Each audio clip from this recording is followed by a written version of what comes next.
Hoe leven jullie? Pak ik even vast bij de buurman of buurvrouw. Gewoon even lekker sjonkelen. De ganse maart sjonkelt van links naar rechts en veel zingen Irish Whiskey. Daar komen we.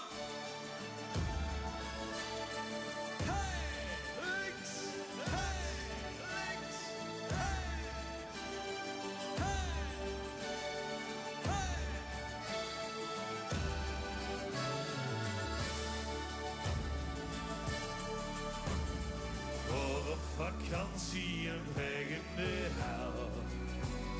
De regen bleef vallen, ik sprong uit mijn bel.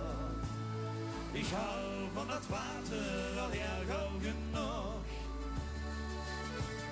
Van witte ellende ging ik naar de kroeg. En dan komen we. Kom, nu geef ik een Irish whisky. En dan zeg ik hier op een bar. Alles dan schoon ik, dan drink je dat door niet. Ik hou van vakantie en hou van de draad. Ja, daar word ik in de café bezet. En ik hoor de muziek van de Dubliner band.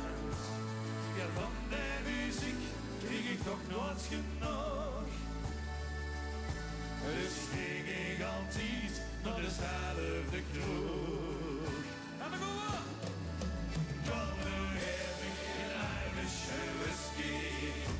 Dan zeg ik hier op een bar. Alles dan stoor ik, dan drink je dat door niet. Ik hou van vakantie en hou van de draad.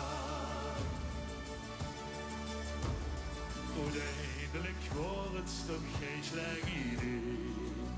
En dan gaan zitten vieren door in het café. Maar weet je waar ik me verkeken op heb?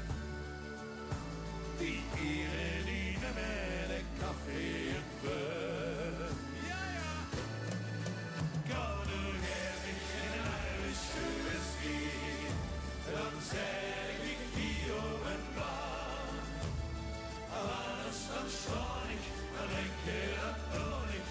Ik hou van vakantie en hou van de drank.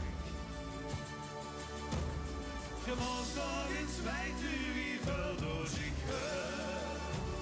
Met al die de vingen aan de bar in de bus.